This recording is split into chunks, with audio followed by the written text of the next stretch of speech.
más grande el que conmigo está. Sé que la victoria es grande, si es grande la batalla, pero es mucho más grande el que conmigo está. Sé que la victoria es grande, si es grande la batalla, pero es mucho más grande el que conmigo está.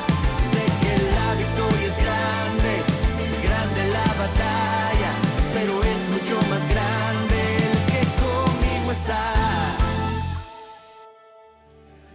Hoy te vamos a estar presentando la segunda prédica de Protagonistas de Multiplicación y hemos escogido un pasaje muy bonito. Hemos escogido Juan 6 del 1 al 20 y es que aquí tenemos un milagro tremendo, un milagro donde literalmente, según los expertos, hay más de 17,000, entre 15 y 17,000 personas que van a ser alimentados con unos pocos panes y unos pocos peces. Lo interesante es que Jesús aquí va a hacer un gran milagro y en este milagro Él va a decidir usar a una persona. Y la pregunta es, ¿por qué Jesús opta por usar a esta persona, que es Felipe? No fue el primero en ser llamado, pero sí fue uno de los primeros. Estaba Pedro ahí, ¿por qué no usó a Pedro? Y de eso vamos a estar hablando, porque es que a veces nosotros pensamos que porque en una iglesia ya hay mucha gente sirviendo, que no hay espacio para nosotros y que Dios, pues quizá no esté interesado en usarnos a nosotros. Vamos a estar hablando de este personaje tan importante y cómo este personaje no solamente es poco conocido cuando leemos la palabra, nace en un lugar que es de los lugares más pobres. Encima de eso Jesús maldice el lugar donde Él nace y tiene frente a sus ojos un gran milagro, una multiplicación exagerada y encima de eso aún sobraron 12 cestas. ¡Qué milagro más grande! ¿Qué milagros más grandes estamos nosotros, de acuerdo a Dios, ya expuestos a verlos, pero quizá porque nos rendimos a medio camino, no llegamos a donde Dios quiere que lleguemos? Yo sé que esta prédica te va a bendecir y te va a ayudar a crecer.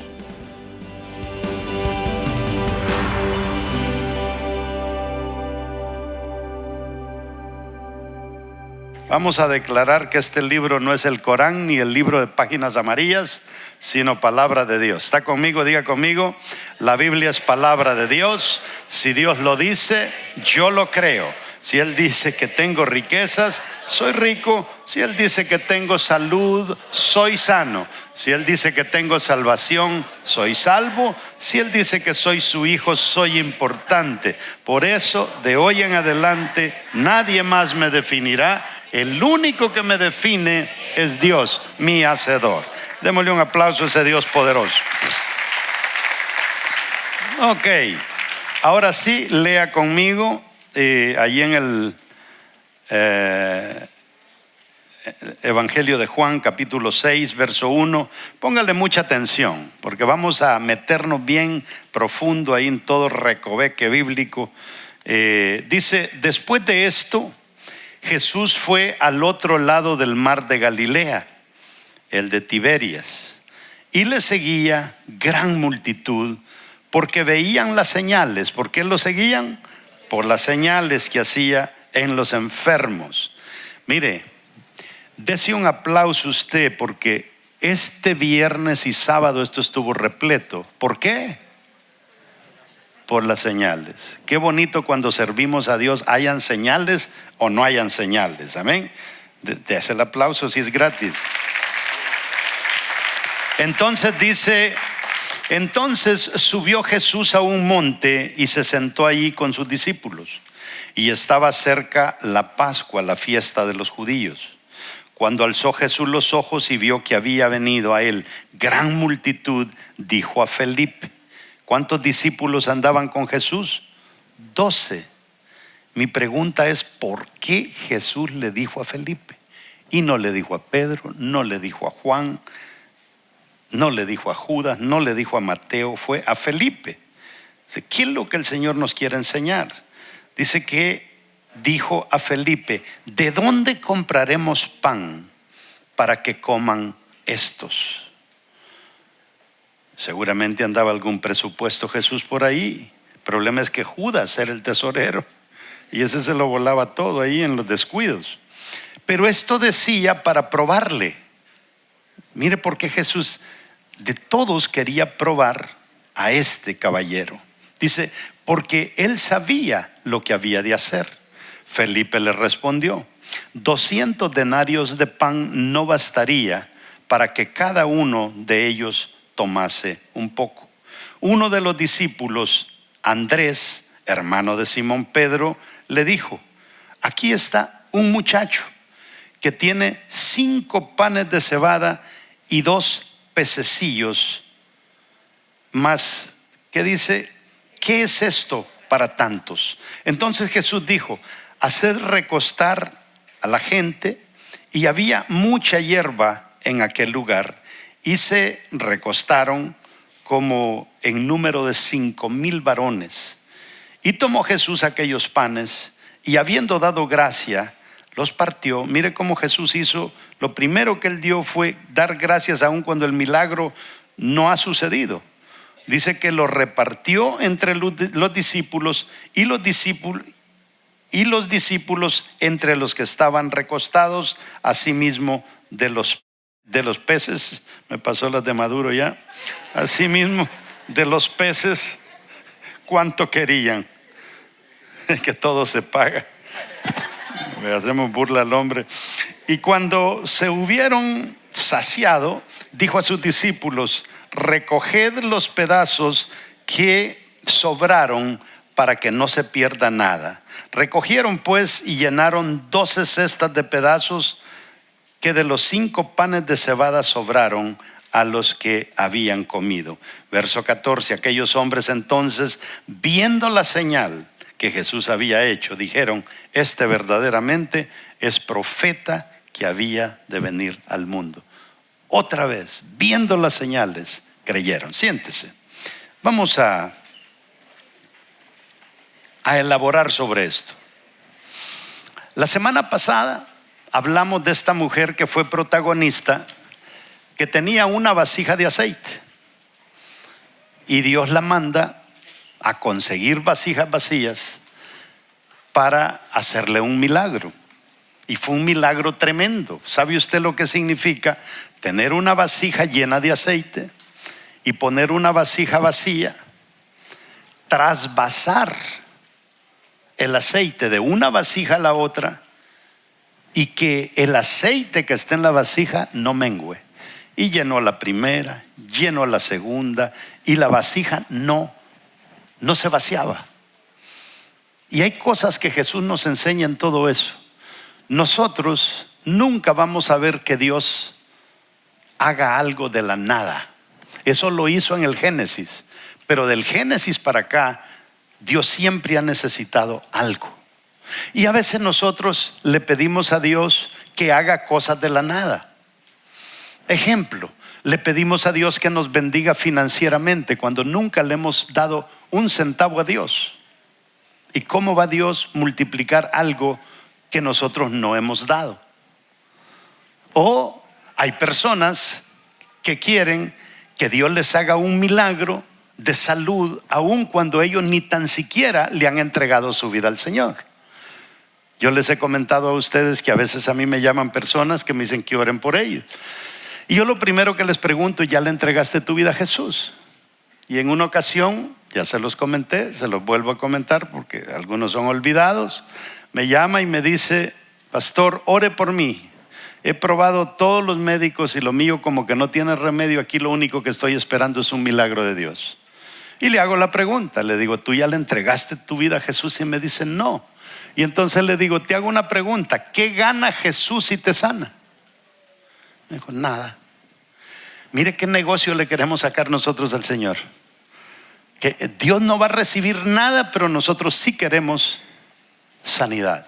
Y vemos en esta mujer que fue protagonista de un milagro. Yo no sé cuántos de ustedes han sido protagonistas de un milagro. Yo lo he sido. No en mí personalmente, pero en algún familiar he visto cosas maravillosas. que Dios ha hecho. El que Dios le haya extendido 1 año de vida a mi papá, el que Dios haya sanado a mi mamá, que ya la habían dado por muerta y todavía está viva, el hijo de mi hijo que tuvieron que cortarle un pedazo de intestino y ya nos habían dado hasta Kleenex para que nos limpiáramos las lágrimas cuando se muriera y no se murió. O sea, hemos sido testigos de cosas tremendas, de milagros, ¿eh? Y claro, no necesariamente es multiplicación de dinero, pero es multiplicación de salud. Entonces es bien importante que entendamos los principios que se aplicaron para que se haya dado ese milagro. Y hablamos de eso la semana pasada. Ahora, cuando vamos a Felipe, hay algo bien interesante en Felipe y vamos a aprender bastante. ¿Por qué el Señor llamó a Felipe? Y nos ponemos a preguntar de grandes predicadores: ¿por qué el Señor llamó a aquel? ¿Por qué llamó al otro? ¿Por qué? ¿Verdad? Y hay razones detrás de todo eso. Poco se dice sobre Felipe en la Biblia, pero usted sabe que nosotros tenemos el Antiguo Testamento, el Nuevo Testamento, y después de que termine el Nuevo Testamento tenemos la historia de la iglesia. Nosotros tenemos un serio problema. Como cristianos, algunos leemos el Antiguo Testamento, leemos el Nuevo, pero ¿quién ha leído historia de la iglesia? Nadie. No nos importa, no nos interesa. Y entonces nos pueden vender cualquier cosa y no sabemos porque no estudiamos historia. Pero cuando estudiamos la historia vamos a ver qué hizo Felipe. Mire, ante una situación de dificultad para alimentar a una multitud, Dios siente que nos va a mandar un mensaje. Va a usar a Felipe, pero aparte de usar a Felipe nos va a mandar un mensaje. Jesús no pide ayuda a Juan ni a Pedro. Le pide a este hombre que no entendemos por qué, pero lo vamos a entender. ¿Qué tenía Felipe que no tenían los demás discípulos?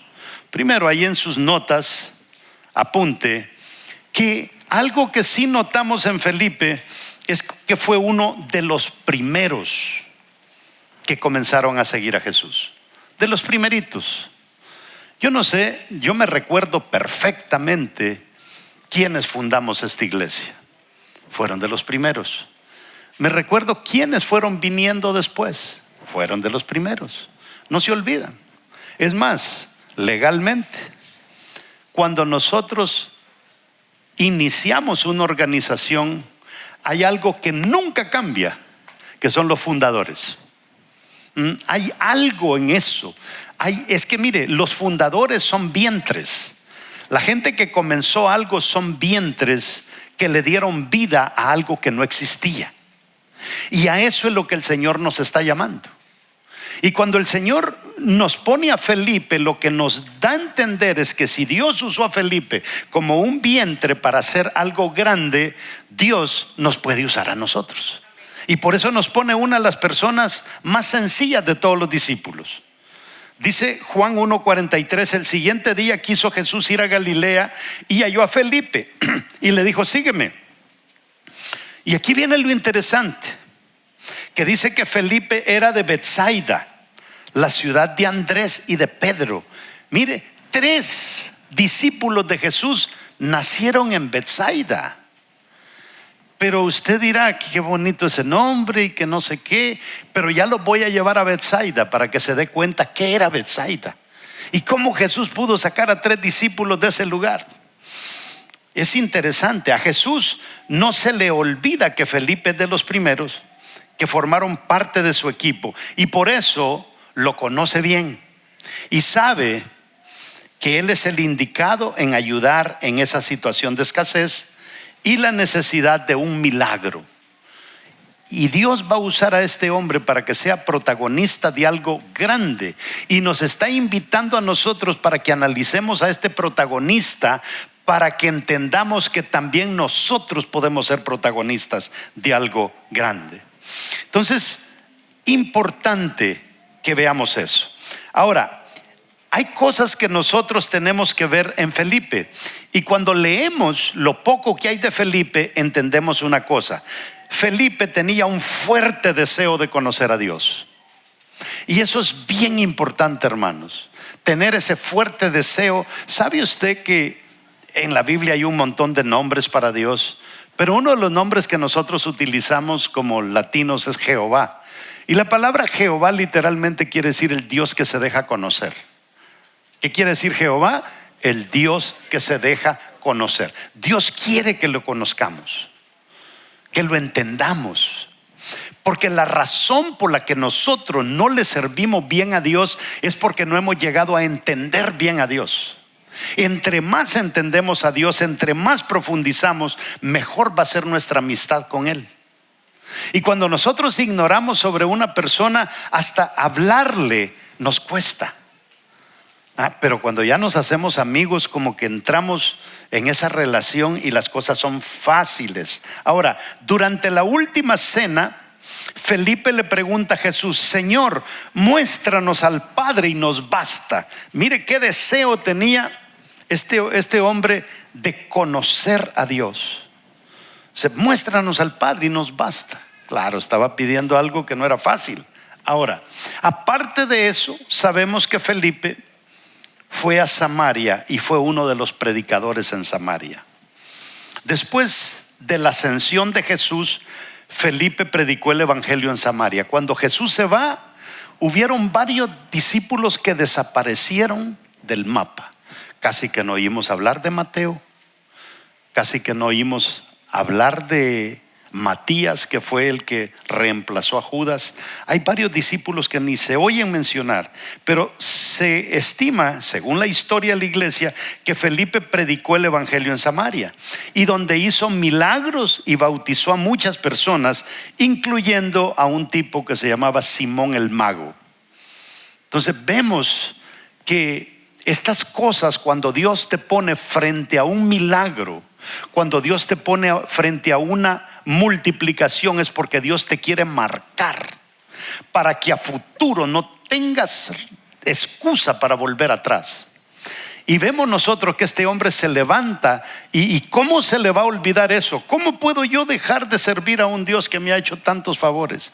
¿Cómo puedo dejar de servir yo a un Dios que me ha traído tantos beneficios?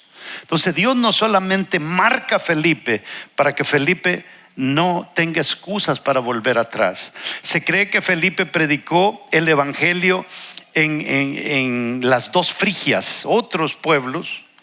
Se cree que predicó en una región en lo que es ahora Turquía.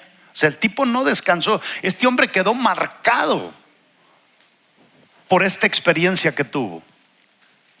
Y eso es lo que Dios quiere. Dios quiere marcarnos con experiencias para que nosotros no nos detengamos de trabajar para Él, en vez de que estemos cada vez buscando milagros para poder como echar gasolina para continuar y seguir hacia adelante. Yo no necesito un milagro ya para servir a Dios. No lo necesito. Ya lo que Él me hizo es suficiente. Y ahora, como Él ya me hizo lo que me hizo, hay una cosa que Dios quiere de mí, y es que yo tenga confianza en Él. Este asunto del aire, el banco nos ha negado literalmente el préstamo, pero yo tengo que aprender a descansar en Él. Ahora, tengo que hacer todo lo humanamente posible, pero tenemos que aprender a confiar en Él. Entonces, Felipe fue un gran predicador después de eso. Y se calcula que Felipe fue un mártir. Se dice que Felipe fue martirizado posiblemente en Hierápolis por predicar el evangelio. O sea, murió predicando el evangelio. Entonces, todas estas personas que vamos a estar viendo, que fueron literalmente recipientes de un milagro, no se quedaron con los brazos cruzados. La segunda cosa es que Felipe estaba tan enamorado de la idea de Jesús que no se podía quedar callado. Fue y reclutó a Natanael. Ese es un punto grande a favor de Felipe. Le recluta a uno de los discípulos a Jesús. Mire qué tremendo. O sea, ¿quién nos enseña eso a nosotros? Si Felipe, ¿te sabe lo que era reclutar a 12 discípulos? Era una tarea tremenda. Iban a ser los 12 hombres más importantes de la iglesia a través de la historia. Y a este hombre se le ocurre, a Felipe se le ocurre que él puede ser útil para reclutarle a uno a Jesús. Y se va y se topa con este tipo Natanael. Y aquí es donde yo quiero que usted vea una cosa. Si Felipe consideró que era capaz de ayudarle a Jesús a reclutar uno de sus discípulos, ¿por qué no nos vamos a creer nosotros capaces de reclutarle discípulos a Jesús? Si Jesús, para mí, una de las razones por las que Jesús usó a Felipe en este milagro fue porque Jesús estaba agradecido con él. Y yo calculo que cada cosa que nosotros hagamos por Dios, mire, cada uno de nosotros tenemos nuestro estanque de pesca. Usted trabaja con un montón de personas, yo trabajo con otras personas. Mire, si nos pusiéramos a sumar toda la gente que trabaja alrededor de cada uno de nosotros, son miles. Pero ¿a cuántos impactamos a la semana? A nadie. No traemos absolutamente a nadie. Y si hay una cosa que Jesús agradece, son aquellos trabajos que nosotros hacemos por él. ¿Se recuerda aquel hombre que vino donde Jesús, que le sanara a un enfermo? ¿Y cuál fue lo que Jesús dijo? La razón por la que Jesús dijo hay que hacerle el milagro a este hombre. Dijo: este hombre nos ha ayudado a construir una sinagoga en el pasado. Muchos de ustedes han dicho a un llamado que hacemos: necesitamos comprar esto para la iglesia, necesitamos hacer este país. Según nosotros, eso quedó en el olvido. ¿Hacía cuánto tiempo este hombre quizá había ayudado para construir una sinagoga? Pero a Jesús no se le olvidó. Y en aquel momento, cuando este hombre estaba necesitando un milagro, Jesús se recordó: es que hay que ayudarlo, porque facilitó el que se construyera una sinagoga. Nada de lo que nosotros hagamos para Dios queda en el olvido. Eso va a traer fruto, porque va a traer fruto. Mire lo que dice Juan 1:45. Felipe halló a Natanael, dice, y le dijo: hemos hallado a aquel, mire cómo lo presenta, hemos hallado a aquel de quien escribió Moisés en la ley. ¿Cómo hubiéramos presentado nosotros a Jesús? Mire, yo voy a una iglesia y es bonita. Pero dicen que el pastor de ahí se roba los diezmos. Pero eso es él. Jesús nunca le va a fallar. Es que hay gente que es especial, ama tanto la obra de Dios. ¿Cómo vamos a presentar nosotros a Jesús? Tenemos que presentarlo como lo máximo. ¿Ha visto usted un boxeo alguna vez? A mí no me gusta eso, pero veo ahí los anuncios. Y en esta esquina, dice el árbitro, desde no sé dónde de México, el gran que no sé qué y que no sé cuánto, Canelo no sé qué. Mire cómo lo anuncian. Y nosotros, ¿cómo presentamos a Jesús? Hemos hallado a aquel de quien escribió Moisés en la ley, así como los profetas. O sea, no hay duda, Natanael, que este es el Mesías, a Jesús, el hijo de José de Nazaret. Y aquí él suelta algo interesante que automáticamente hizo reaccionar a Natanael. De Nazaret. Todo iba bonito. Escribió Moisés, los profetas. Seguramente Natanael se quedó con la boca abierta. Wow, Moisés habló de él, los profetas. Pero es de Nazaret. De Nazaret. ¿Y qué dice Felipe? Inmediatamente: algo bueno puede salir de Nazaret. Y eso quiero que se lo meta al bolsillo. Porque nosotros tenemos a un Jesús que nació en uno de los pueblos más pobres de Israel de aquellos tiempos. Hasta Natanael dice: ¿qué cosa buena puede salir de ahí? Felipe fue el primero en reconocer a Jesús, a reconocerlo como Mesías, y uno que recluta a un discípulo más de Jesús.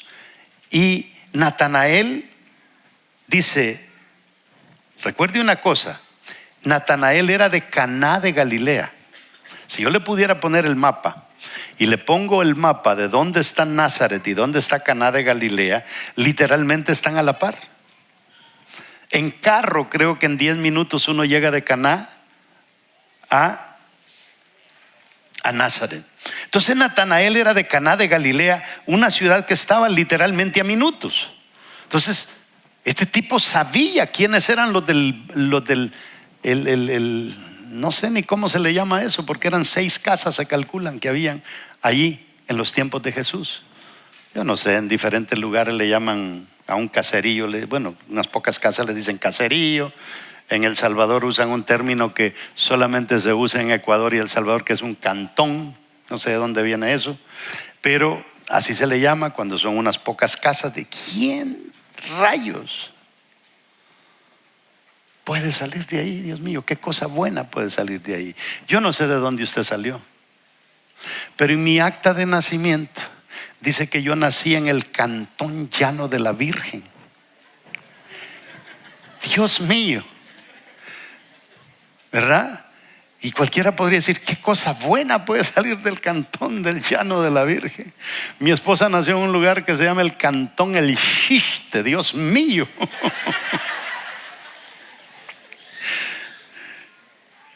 ¿Me está entendiendo usted? Estas cosas como que nos marcan, y para colmo de males este tipo viene y dice, pero si yo conozco allí, si ahí no sale nada bueno, ahí no hay nada bueno.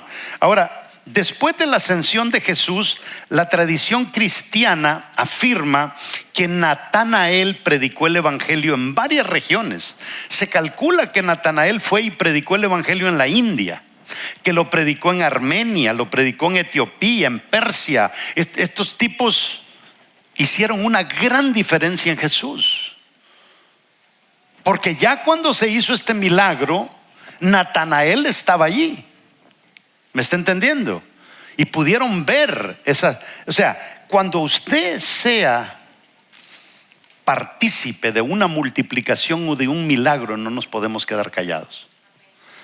No podemos quedarnos callados. Es que Jesús se merece el que nosotros le hagamos, no sé, no quiero usar el término propaganda, pero que reguemos la voz, pues, ¿verdad? Ahora, la tradición dice que Natanael murió por su fe en Cristo. La Biblia no menciona cómo Natanael murió, pero según la tradición cristiana fue él despellejado vivo. ¿Sabe usted lo que es que lo amarren a usted y alguien saque un cuchillo y comience a arrancarle el pellejo vivo? Fue terrible lo que le pasó a Natanael. Lo despellejaron al pobre. Ahora se dice que en estos lugares logró la conversión del hermano de un rey y ganar a muchos creyentes. Es que cuando Dios nos hace partícipes de una multiplicación, lo que nos está diciendo es: quiero que entiendas una cosa, yo te puedo usar para cosas grandes y te quiero marcar con esta experiencia. No es por casualidad que Dios te ha permitido que experimentes esas cosas. Entonces el rey se llamaba Astiages, y molesto por la pérdida de seguidores en los templos paganos locales, lo encarceló y lo obligó a renunciar a su fe. Pero este hombre no renunció. Ante la negativa, fue torturado y finalmente despellejado vivo. Entonces usted dirá: pastor, yo no quiero ser partícipe de multiplicaciones que me vayan a despellejar. Qué tremendo que a nosotros no tenemos ese miedo. No tenemos que andar preocupados por eso. Tercera cosa, era de Betsaida, y aquí sí quiero profundizar un poquito más. ¿Por qué Betsaida es un lugar interesante? Juan 1:43 dice: el siguiente día quiso Jesús ir a Galilea y halló a Felipe y le dijo: sígueme. Y Felipe, dice, ¿era de dónde? De Betsaida, la ciudad de Andrés y Pedro. 3 discípulos del mismo lugar. 3 discípulos del cantón del Llano de la Virgen. Imagínense qué equipo el que andaba Jesús. Era la ciudad natal de Pedro, Andrés y Felipe. Entonces vemos que Jesús realizó varios milagros en Betsaida. Era un lugar que si usted se va a buscar videos, va a encontrar videos de todo lo que sucedía en Betsaida. Era próspera. Pero habían ciertas características en Betsaida que chocaron con Jesús. Jesús realizó estos milagros y en todos los alrededores, como sanar a un ciego, alimentar a 5,000 personas. Donde Jesús alimentó esas 5, a Betsaida, estamos allá a la par. Y le digo que la Biblia dice 5,000 hombres, pero usted cree que con 5,000 hombres no andaban 5,000 mujeres. Y usted cree que con 5,000 mujeres no andaban 5,000 niños o jóvenes. Si el que andaba los panes y los peces era un niño. Se calcula que eran entre 15 y 17,000 personas las que Jesús alimentó. ¡Qué milagro más grande! O sea, es uno de los milagros que todavía lo leemos y lo usamos para predicar como lo estamos usando hoy. Sabemos que Jesús maldice a Betsaida, y eso lo tenemos en Mateo 11:21, ya se lo voy a leer. Y esta ciudad jamás volvió a existir. Y fue la ciudad de este personaje del que estamos hablando. La maldijo por su incredulidad, y esta ciudad jamás volvió a reconstruirse. Entonces Felipe fue producto de Betsaida, y aparte de eso, el nombre de Felipe en griego era de origen gentil y del pueblo más ruin. ¿Se imagina usted? O sea, tener un nombre gentil para los judíos, eso era decepcionante. Y encima de eso, que fuera de un lugar que llegó a desaparecer. Esto es lo peor. Y ya le voy a mostrar algo al final que va a estar bien interesante. Betsaida junto con Corazín y Capernaum no se arrepintieron, aún viendo los milagros de Jesús. Ahora, esto pasa, mis amados hermanos. ¿Cuántas personas hemos visto desfilar por esta iglesia que fueron testigos de milagros, testigos de multiplicación, y ya no están aquí? En un encuentro, Dios mío, yo veo milagros. Gente endemoniada que queda libre, gente atada que queda libre, gente en brujerías que terminan siendo libres. Y nosotros tuvimos una persona aquí que era el encargado de eso. Se fue de la iglesia y ahora no cree ni en el Espíritu Santo. Si Jesús despedazó a Betsaida para que nunca volviera a existir, ¿qué podrá pasar con una persona que experimentó grandes cosas y ahora está en el anonimato?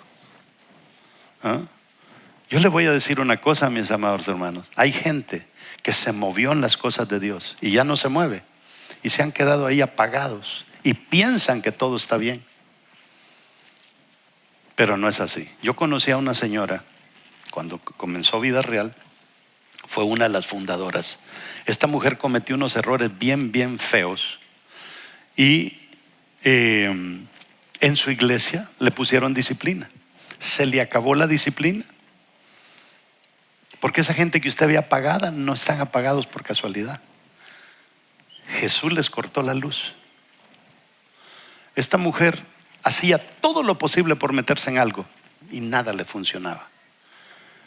Dice que cuando ella cometió el error, el pastor le quitó la disciplina, no sé si un año después.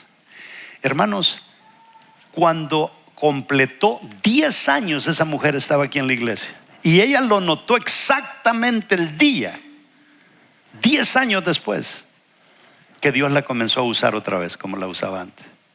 Y ella lo testificó y dijo: el Señor me quitó la disciplina 10 años después. No podía hacer nada. Era un cero a la izquierda. Porque es que con Dios no se juega, mis amados hermanos. Si usted ha visto las maravillas de Dios en su vida, es para que usted testifique de eso. Especialmente si usted predicaba y enseñaba y ahora se ha quedado ahí como que si fuera una golondrina sola. No, tenemos que ir donde Dios, pedir perdón si hay que pedir perdón. Mire, cerraron el corazón en Betsaida. para recibir las señales realizadas por Jesús. No vamos a creer y no vamos a creer. Ahora, Jesús condenó a Betsaida declarándola peor que Sodoma por no haberse arrepentido, según un pasaje bíblico. O sea, Sodoma vio multiplicación, y aquí tenemos a Betsaida, vio multiplicación, pero cerraron los corazones. Esta ciudad, mis amados hermanos, aquí nace aquí entra el evangelio. De aquí sale el evangelio para toda América. De toda América sale el evangelio para Latinoamérica. De esta nación sale el evangelio para África, para Asia, para el mundo entero. 125,000 misioneros estuvo enviando Estados Unidos al mundo por años. Y ahora no hay ni 20,000 misioneros. De aquí salió todo. Y ahora lo único que vemos son ruinas. Hay una iglesia en el centro de Boston que una cafetería han abierto en la iglesia. Hay iglesias en Inglaterra que discotecas han abierto, donde vieron milagros. Y eso puede pasar con nosotros. ¿Y sabe cuándo pasa? Cuando nosotros callamos las grandezas de Dios, cuando nosotros callamos esas cosas lindas que Dios hizo en nuestra vida. Mire lo que dice Mateo 11:20 en adelante. Dice: Jesús estaba muy disgustado, verso 20, con los pueblos donde había hecho la mayoría de sus milagros, porque la gente de esos lugares no había cambiado su forma de vivir, ni quería obedecer solo a Dios. Pero, amados hermanos, eso de no cambiar la forma de vivir, eso lo vemos aquí. Hay gente que yo las he visto que van a retiros y vienen y todos santos por los primeros meses y después vuelven a ser los mismos demonios de antes. Sí, eso es así. Y peores quizás, porque ahora ya saben. Verso 21 dice: habitantes de Corazín, qué mal les va a ir a ustedes, dice esta versión. Y también dice: les va a ir mal a ustedes los que viven en Betsaida. Si los milagros que se han hecho entre ustedes se hubieran hecho en las ciudades de Tiro y de Sidón, hace tiempo que los que allí viven habrían cambiado su manera de vivir. Se habrían vestido con ropas ásperas y se habrían echado ceniza en la cabeza, vestirse de cilicio, para mostrar su arrepentimiento. Verso 22. Les aseguro, dice, que en el día del juicio final ustedes van a recibir un castigo mayor que el de ellos. Quiero que vea una foto que le pongo ahí. Esas son las ruinas de Betsaida a mano izquierda, y las del lado derecho son las ruinas de Capernaum. Usted va a Capernaum y a Betsaida, con eso se va a topar. Y en todo eso, aquel edificio que usted ve allá fue la sinagoga donde Jesús hizo muchos milagros. Allí en ese edificio que usted ve ahí fue donde vinieron a pedirle a Jesús que fuera a sanar enfermos. Cerquita de ahí estaba la casa de Pedro. Cerquita de esas ruinas estaba la casa de Pedro.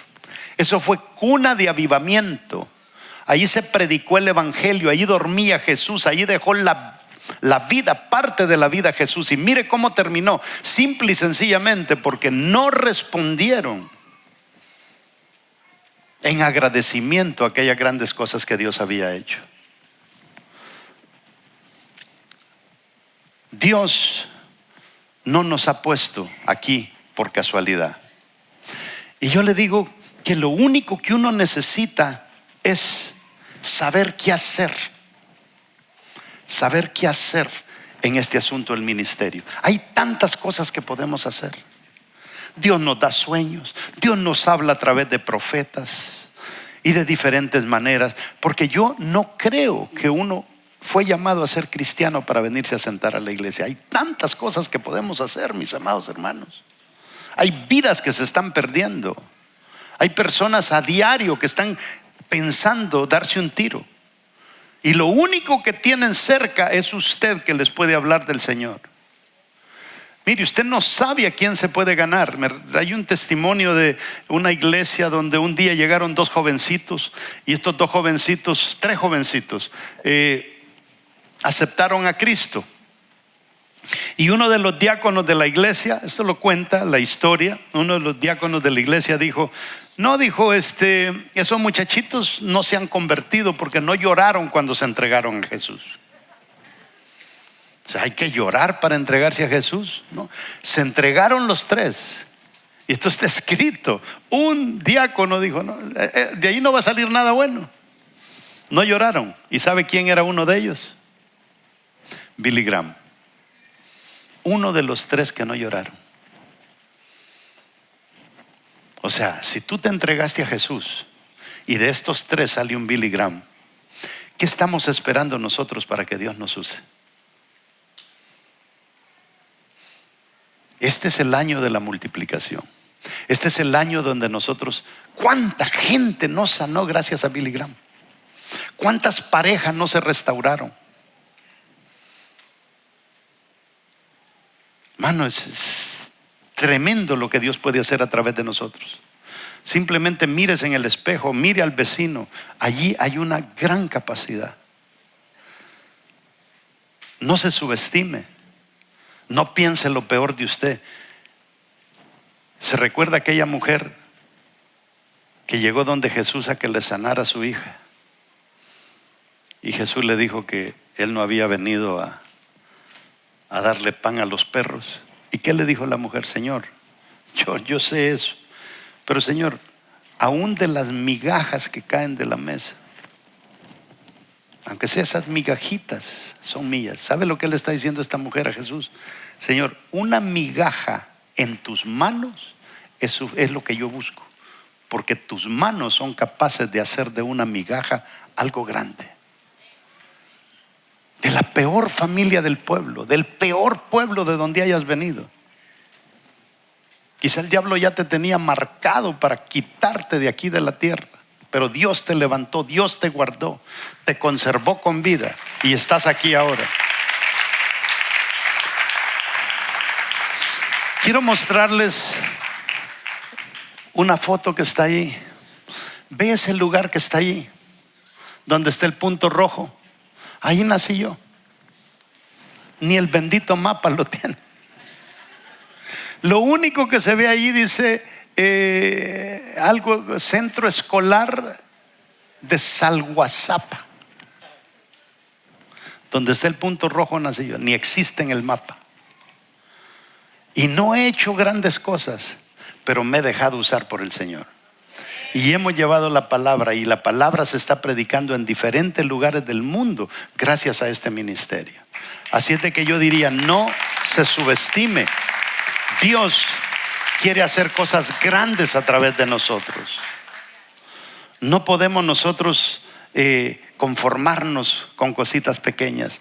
Mire, hoy en la mañana me mandó un texto el pastor de Bangladesh que acabo de estar visitando.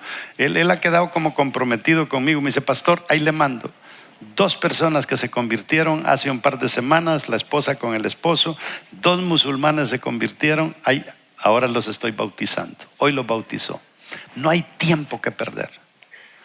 Si todos nosotros nos pusiéramos de acuerdo y predicáramos el evangelio en vez de andarnos quejando, yo le garantizo que cosas maravillosas haría. Este hombre era un don nadie. El pueblo era una basura. Jesús, Nazaret, 6 casas habían en Nazaret. Jesús también era originario de uno de los pueblos más ruines de Israel. La gente se preguntaban qué cosa buena puede salir de Nazaret. ¿Por qué? Porque así pensamos nosotros. Yo no fui a la universidad, nadie en mi casa fue a la universidad, nadie de nosotros fue evangélico, nadie fue pastor. ¿Por qué yo puedo ansiar hacer algo? Siempre está la oportunidad de comenzar nosotros. No. Mire, hay familias que hay hasta 10 hijos y se calcula que el primogénito es el que tiene que arrancar y dar el ejemplo. Pero si el primogénito no da el ejemplo, el Señor levanta al más pequeño para darle el ejemplo a los demás. Si usted no fue primogénito, no importa, levántese. Dios tiene los ojos puestos en usted. Quizá toda la familia esté desperdigada y nadie quiere servir al Señor, y Dios lo quiere usar a usted para que vaya y que predique el evangelio.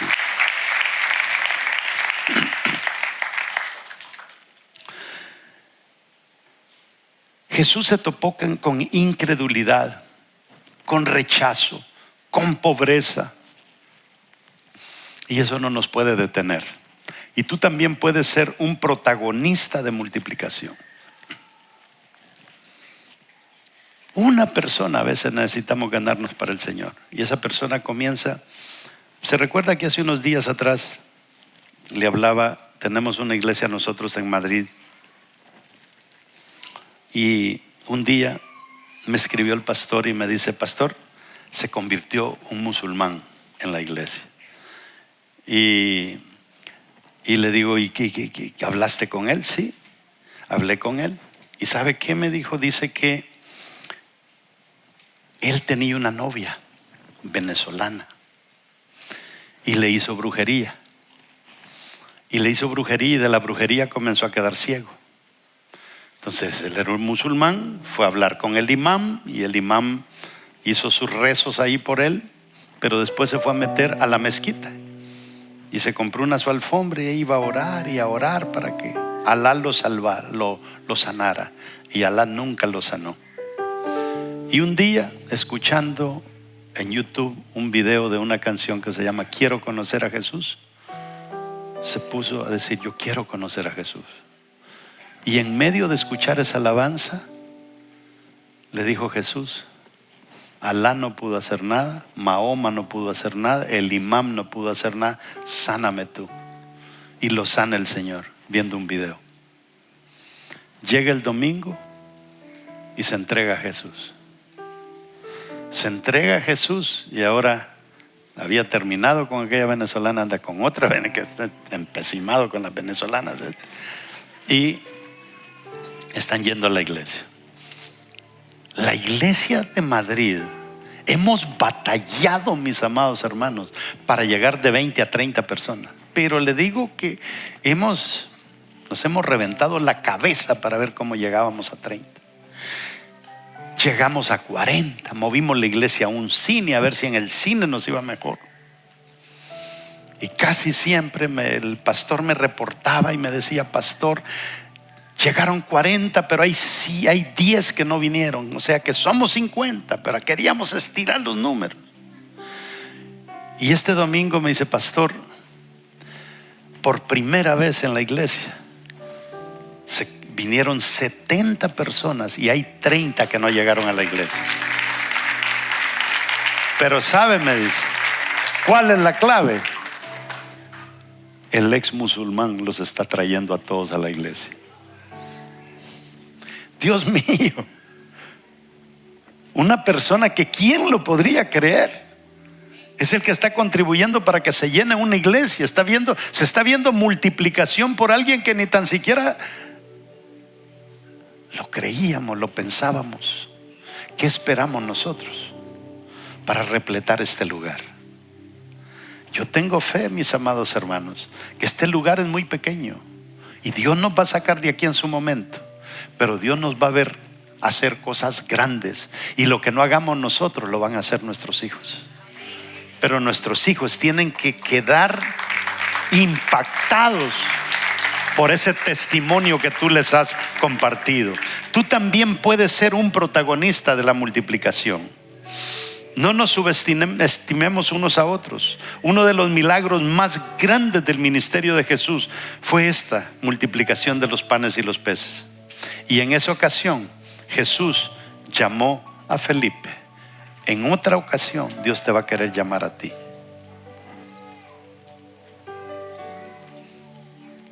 ¿Sabe? Anda alguien aquí de Brockton. Por ahí está. Okay. La semana pasada me llamaron y me dijeron: pastor, un muchacho se cayó de un tejado y se reventó. La cabeza la tiene reventada, está en coma. Posibilidades de que viva, 50%. Fui al hospital, oramos por el enfermo. Mira, hermano, con un pie levantado. ¿Sabe usted lo que es orar por una persona así, con la cabeza rajada, hinchado, con tubos por la nariz, por la boca? y decirle a esa familia que ese hombre se va a levantar, hay que tener valor. Y yo le decía, si me escuchas, muéveme la pierna. Y me la movió. Y oré por él, oramos por él. Y ayer me dice Segundo que ya despertó y ya se levantó. ¿Es verdad? ¿Ya despertó? ¿Quiénes están? Sí, ¿verdad?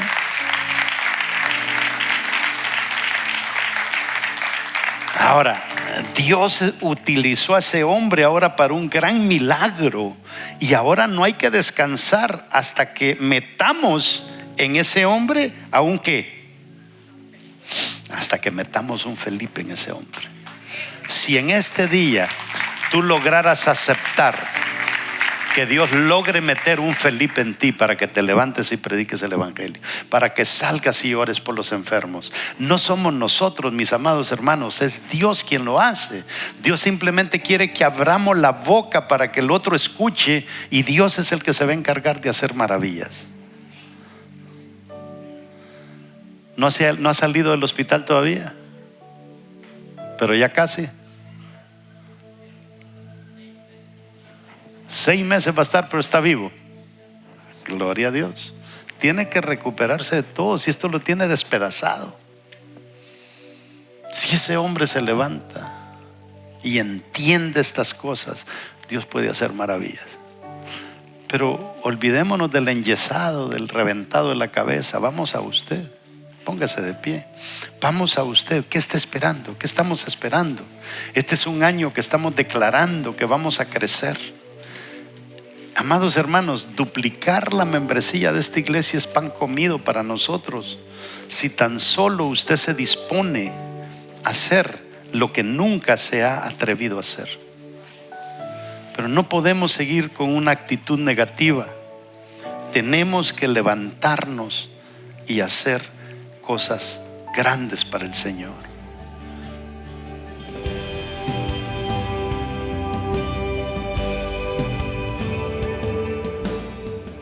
Terminé esta prédica mostrando fotografías de las ruinas de Betsaida, de las ruinas de Capernaum, y quizá nosotros vengamos de una familia arruinada. Nadie fue a la universidad, nadie se graduó de nada.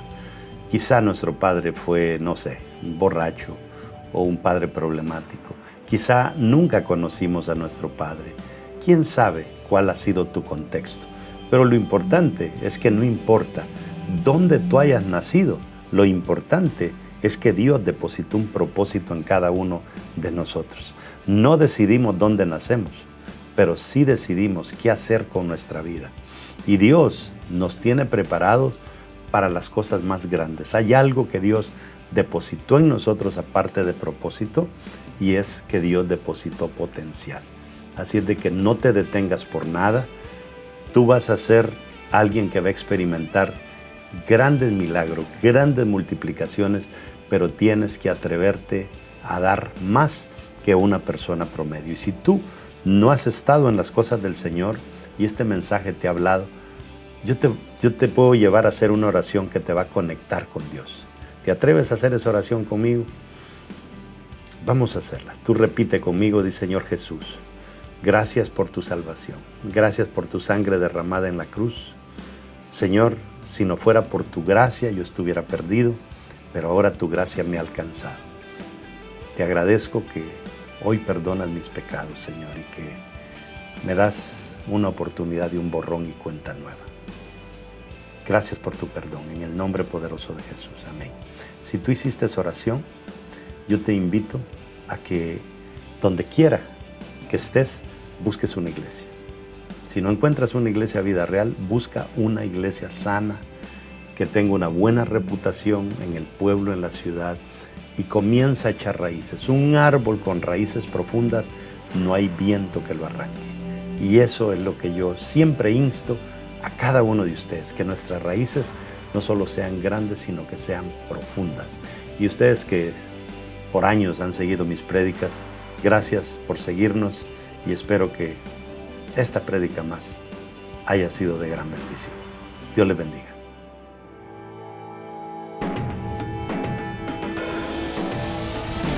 Sé que la victoria es grande, mucho más grande el que conmigo está. Sé que la victoria es grande, si es grande la batalla, pero es mucho más grande el